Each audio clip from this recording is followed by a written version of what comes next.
салом ба бинандагони наварҳои дар сомонаҳои иҷтимоӣ. Хуб чанд рӯзи ахир чанд нафар аз муҳоҷирон аз мо хоҳиш намуданд, ки дар бораи ҳодисае ки хуб як ду-се рӯзи пеш ба вуқӯъ пайваст, ки ду нафар аз муҳоҷирон кормандони полиси Русияро латукуб карданд ё ба гуфти расонаҳои Русия латукуб карданд. чизе бигӯям, пеш аз оне ки дар бораи муҳоҷират чизе бигӯям, бояд мехоҳам худамро ба онҳое шинос кунам, ки чун ҳамеша вақте нафаре дар бораи муҳоҷирон ҳарф мезанад, ҳатман аз ҷониби муҳоҷиронам то ҷое таъхир мешавад, ки шумо дар креслаҳои гарм нишаста ё хонаҳои гарматон нишаста муҳоҷиронро баррасӣ мекунед. хуб бародарони муҳоҷир, ман аслан ба додарони муҳоҷир муроҷиат мекунам, ки бояд дониста бошанд, ки хуб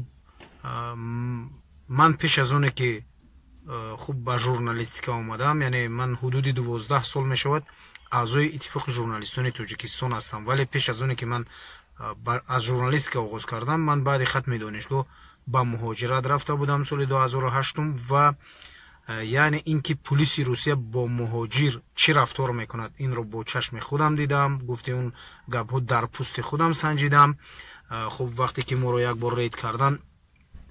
хуб маълум аст ки дар кор хуб муҳоҷирон либосҳои чиркин доштанд ва он полис ҳам ки хуб 5-6 нафар буданд рейд карданд, муҳоҷиронро маймун гуфта хитоб мекарданд, обезьяне гуфта хитоб мекарданд. хуб ё ки чӣ хел дар вақте ки ман дар больница дар беморхона уфтодам, хуб чун дар ин ҷои ман як хола аст, дар ин ҷое ки хуб капел мемонанд як хола аст, хуб духтур гаштаву баргашта мепурсид ки ти укалова чиса, яъне дар назари онҳо ҳамаи мо гӯё нашъаманд ҳастем, хуб сӯзандору истифода мекунем. мутаассифона, яъне ман муҳоҷират чист, чӣ дард дорад, чӣ ғам дорад, хуб чӣ таҳқирҳо аз ҷониби мақомоти полису намедонам, хуб ҳатто шаҳрвандони Русия муҳоҷири тоҷик мешунавад, инро хуб ба чашми худам дидам, боригар мегӯям дар вуҷуди худам эҳсос кардам, мефаҳмам. айни ҳол чанде аз шаҳрвандони мо ин коре ки ду бародар, чун маълум шуд ки ино бародар будастанд ва вақте ки бародари 21 солаашро полис хуб мехоҳанд дасташро тоб диҳанд ва ӯро меғалтонанд, ин бародари 18 сола Умар ном доштааст, хуб тоқат накарда хуб ба сари полис ҳамла мекунад, яъне чун мехоҳад бародарашро аз чанголи полис хуб то ҷое халос кунад. пеш аз оне ки ба баррасии кори кардаи ин ҷавон бипардозем, хуб ҳамаи мо инсон ҳастем ва ҳамаи мо як ҳис ё инстинкти инсонӣ дорем, ки агар худатон тасаввур кунед ки хуб бародари шуморо хуб бо полис, хуб маълум аст ки полиси Русия бераҳм аст, хуб чун медонад ки муҳоҷири тоҷик ҳеҷ ҳаққу ҳуқуқ надорад, бо ӯ ҳар гунае ки бихоҳад рафтор мекунад ва бо оддитарин қонуншиканӣ ҳам метавонад нисбати он ана ҳамин гуна дағал рафтор ва дасташро тоб диҳад, ба замин афтонад, ҳатто латукуб намояд. хуб ҳама мо инсон ҳастем, ҳар кас тасаввур кунад ки агар дар пеши чашми ӯ хуб бо бародараш чунин як муносибати дурушт сурат бигирад, ӯ чӣ кор хоҳад кард? хуб ҳатман дар ин лаҳза, чун бо мегӯям ки ҳисси инсониву инстинкти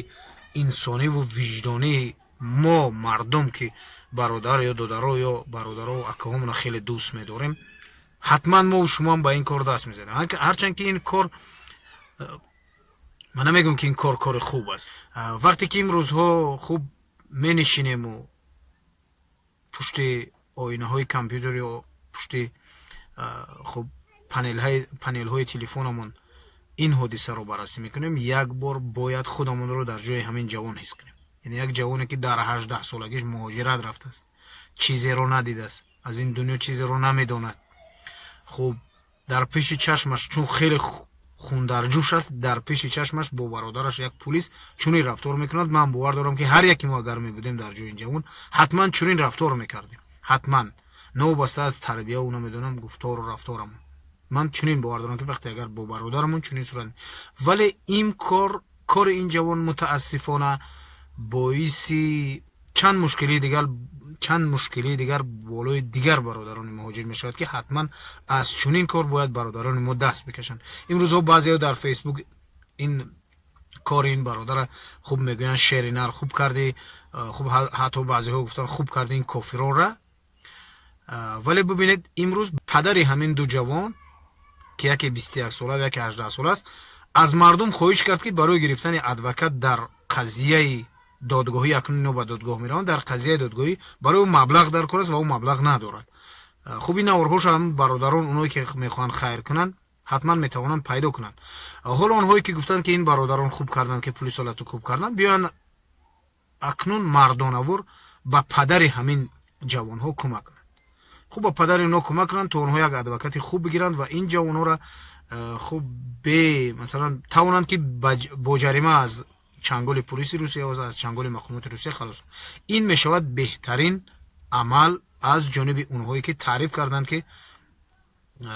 خوب کردند که اینا رو لاتوکوب کردند. باز میگم که هر کسی هم باشد خودش رو داشته نمیتوانست در چنین حالت، ولی لاتوکوب کردن پلیس در کشور وقتی که در کشور خودش است،